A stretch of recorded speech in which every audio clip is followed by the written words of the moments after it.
ನಮಸ್ಕಾರ ಗೆಳೆಯರೆ. ಇಂದು ನಾವು ನಿಮ್ಮನ್ನು ಕರೆದುಕೊಂಡು ಹೋಗುತ್ತಿರುವುದು ಹಿಮಚ್ಛಾದಿತ ಹಿಮಾಲಯದ ಪವಿತ್ರ ಶಿಖರಕ್ಕೆ. ಅದೇ ದೇವಲೋಕದ ಅದ್ಭುತ ಕಾಣ, ಸಾಕ್ಷಾತ್ ಪರಶಿವ ಮತ್ತು ಪಾರ್ವತಿ ದೇವಿಯ ಆವಾಸಸ್ಥಾನವಾದ ಕೈಲಾಸ ಪರ್ವತ. ಇಲ್ಲಿನ ಗಾಳಿಯಲ್ಲಿ ವೇದಘೋಷಗಳಿವೆ, ಗಣಗಳ ತಪಸ್ಸಿದೆ. ಆದರೆ ಒಂದು ಸುಂದರ ಬೆಳಿಗ್ಗೆ ಪಾರ್ವತಿ ದೇವಿಯ ಮನಸ್ಸಿನಲ್ಲಿ ಒಂದು ಅನ್ವೇಷಣೆ ಮೂಡಿತು. ಈ ವಿಶಾಲ ಜಗತ್ತಿನಲ್ಲಿ ತನಗಾಗಿಯೇ ಇರುವ, ತನ್ನ ಮಾತನ್ನೇ ವೇದವಾಕ್ಯ ಎಂದು ಪಾಲಿಸುವ ಒಬ್ಬ ಮುದ್ದಾದ ಮಗ ಬೇಕೆಂಬ ಆಸೆ ಅವರಲ್ಲಿ ಚಿಗುರಿತು. ಶಿವನು ಧ್ಯಾನನಿರತನಾಗಿದ್ದಾಗ ಪಾರ್ವತಿದೇವಿ ತಾನು ಸ್ನಾನಕ್ಕೆ ಹೋಗುವ ಮೊದಲು ತನ್ನ ದೇಹದ ಚಂದನದ ಲೇಪನದಿಂದ ಒಂದು ಪುಟ್ಟ ಬಾಲಕನ ಆಕೃತಿಯನ್ನು ರೂಪಿಸುತ್ತಾರೆ. ಆ ಆಕೃತಿಗೆ ಪ್ರಾಣ ತುಂಬಿದ ಕ್ಷಣ ಇಡೀ ಕೈಲಾಸವೇ ಬೆರಗಾಯಿತು. ಅಮ್ಮ ಎಂದು ಆ ಪುಟ್ಟ ಧ್ವನಿ ಕರೆದಾಗ ಪಾರ್ವತಿಯ ಸಂತೋಷಕ್ಕೆ ಪಾರವೇ ಇರಲಿಲ್ಲ. ಆತನೇ ನಮ್ಮ ಬಾಲಗಣೇಶ. ಪಾರ್ವತೀದೇವಿ: ಮಗನೇ, ನಾನು ಸ್ನಾನಕ್ಕೆ ಹೋಗುತ್ತಿದ್ದೇನೆ, ಯಾರನ್ನೂ ಒಳಗೆ ಬಿಡಬೇಡ, ಇದು ನಿನ್ನ ಮೊದಲ ಕರ್ತವ್ಯ. ಬಾಲಗಣೇಶ: ದೃಢವಾಗಿ: ಖಂಡಿತ ಅಮ್ಮ, ನಿಮ್ಮ ಅಪ್ಪಣೆಯೇ ನನಗ ದೈವ. ಕೈಯಲ್ಲಿ ಒಂದು ಸಣ್ಣ ದಂಡ ಹಿಡಿದು ವೀರನಂತೆ ದ್ವಾರ ಕಾಯುತ್ತಿದ್ದ ಗಣೇಶನ ಮುಂದೆ ಬಂದು ನಿಂತಿದ್ದು ಬೇರೆ ಯಾರೂ ಅಲ್ಲ, ಸ್ವತಃ ಲಯಕಾರಕ ಮಹಾದೇವ ಶಿವ. ಬಾಲಕ, ದಾರಿ ಬಿಡು, ನಾನು ಒಳಗೆ ಹೋಗಬೇಕು. ಗಣೇಶ: ಕ್ಷಮಿಸಿ ಸ್ವಾಮಿ, ಅಮ್ಮನ ಅಪ್ಪಣೆ ಇಲ್ಲದೆ ಯಾರೂ ಒಳಗೆ ಹೋಗುವಂಟಿಲ್ಲ. ಸಾಕ್ಷಾತ್ ಶಿವನಿಗ ಅಡ್ಡಿಪಡಿಸಿದ ಈ ಬಾಲಕ ಯಾರು?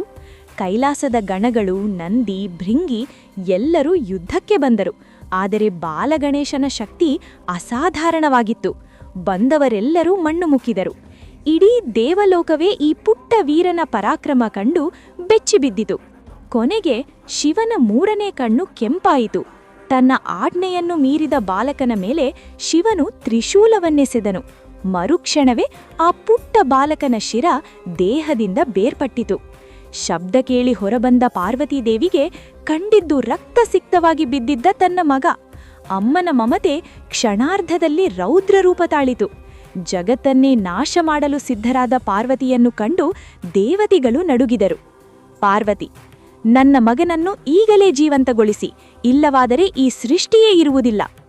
ತಪ್ಪಿನ ಅರಿವಾದ ಶಿವನು ಕೂಡ ಗಣಗಳನ್ನು ಕಳುಹಿಸಿ ಉತ್ತರ ದಿಕ್ಕಿಗೆ ಹೋಗಿ ಮೊದಲು ಸಿಗುವ ಜೀವಿಯ ತಲೆಯನ್ನು ತನ್ನಿ ಎಂದು ಆಜ್ಞಾಪಿಸಿದನು.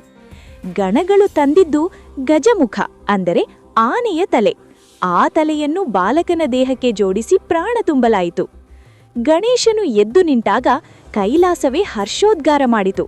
ಶಿವನು ಗಣೇಶನನ್ನು ಹರಸುತ್ತಾ ಘೋಷಿಸಿದನು: ಇಂದಿನಿಂದ ಇವನು ಗಣಪತಿ, ಗಣಗಳ ನಾಯಕ.